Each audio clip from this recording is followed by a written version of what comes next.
I really like to dispute just a few things.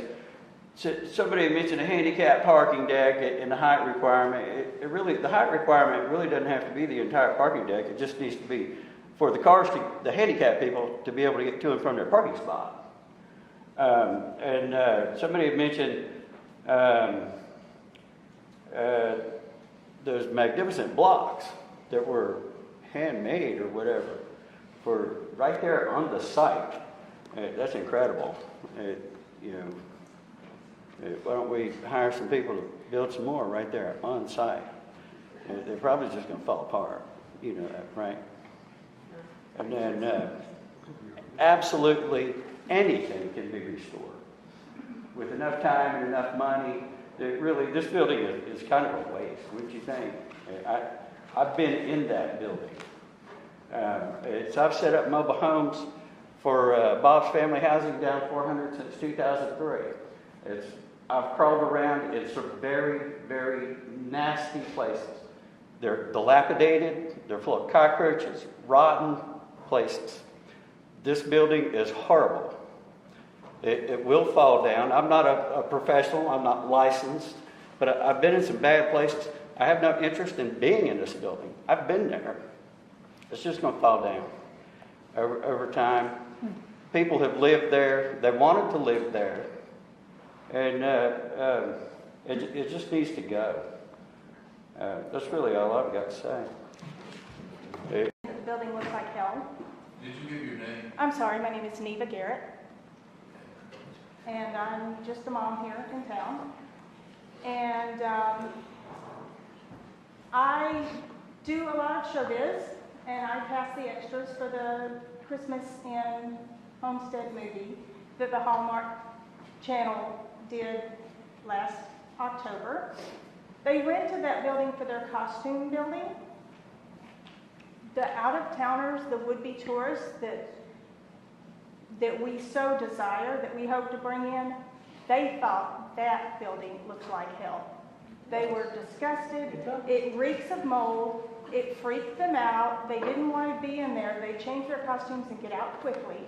It is not a good public perception in terms of tourism or whatever it is you're trying to accomplish. And you know what else? They had a hard time finding places to stay. And they had to go outside of this general area.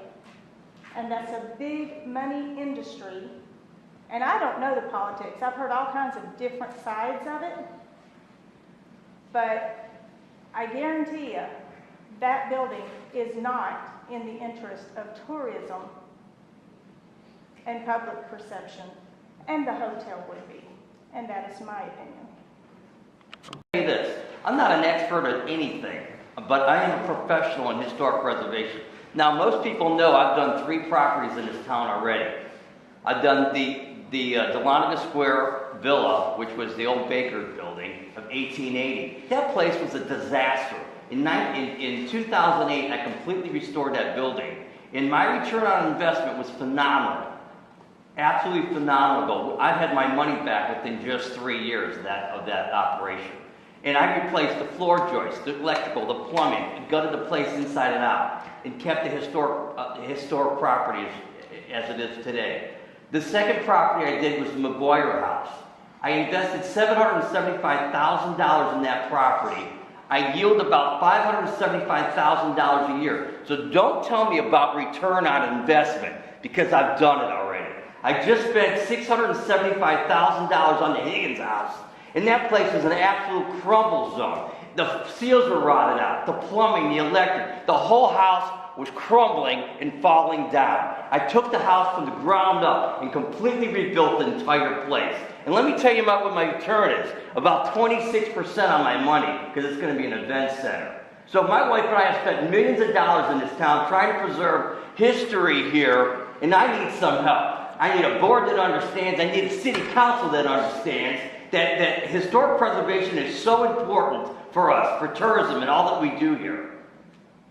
And it's appalling to me that I'm standing out here listening to this nonsense. You want to talk about a return? I've done it. I've done it by myself, invested my own money that nobody gave me, millions of dollars. And I've had a hell of a return.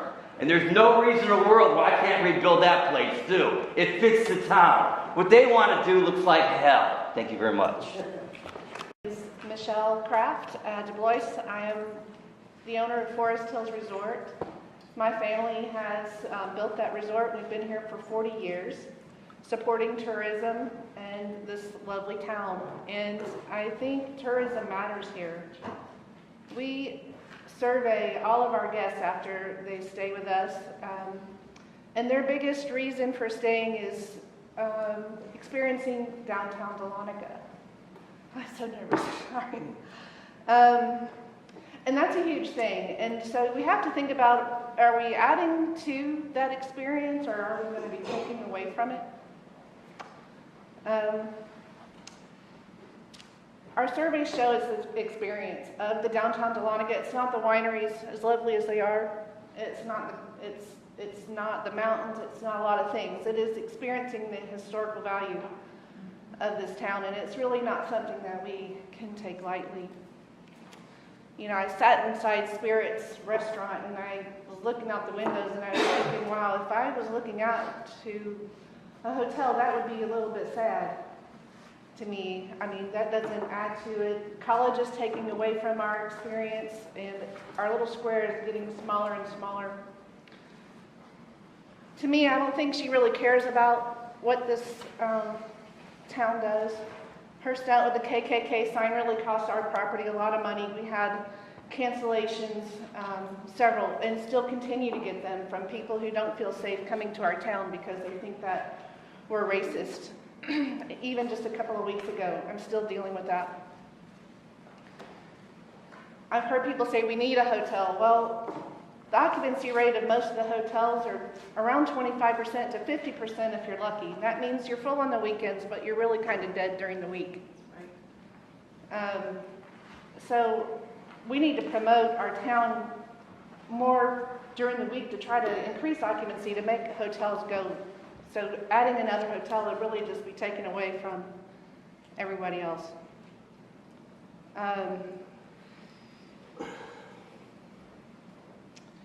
I think it would be really sad to lose more part of our downtown experience due to a technicality.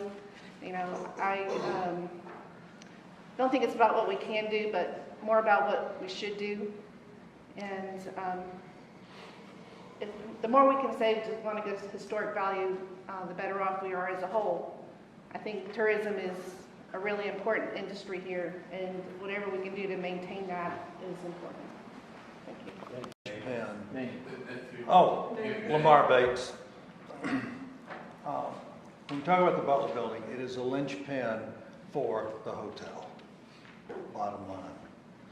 And I refer back now to 2015 and a letter that was written by the applicant in which she stated two things.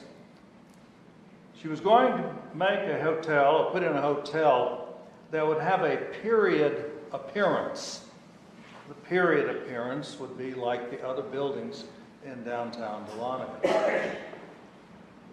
And she also said that the elevation, the height, would match the town. Right now, these gentlemen keep telling us that a three-story building is going to look like a two-story building. It's going to take a good architect to do that. There's a great deal of duplicity in what she has said originally in 2015 and what is being said now. Because a boutique hotel, which was in the original statement, is not that Hampton Inn. If there's one thing that is not period appearance, it's a Hampton Inn hotel in downtown Dahlonega. I'm a graduate student at Georgia State University. I study historic preservation. I've lived in Dahlonega, well, technically I live in the county, but my experience here with Dahlonega in the past year has been really interesting with this building. What I study is, I've done recently a feasibility study on the medical arts building off of the I-75-85 downtown connector. My classmates and I have studied the economic impact and feasibility of historic buildings. It's amazing what you can do with a historic building and what the experts have already come here and said. From my standpoint and my expertise, I believe that the building also can be rehabilitated and used for a hotel. What is lacking in a lot of the studies that have been done here on these two buildings is a feasibility study. Is this building feasible for the intended purpose? So we don't actually know that. Also, the historic integrity has been challenged for both of the buildings. I would personally, in my professional opinion, date the Parks building as old as 1850. I've seen hand-hewn logs visible from the outside. The National Park Service and the Secretary of the Interior both states that a building or structure or object should be 50 years or older to be historically significant, and both buildings are at this point.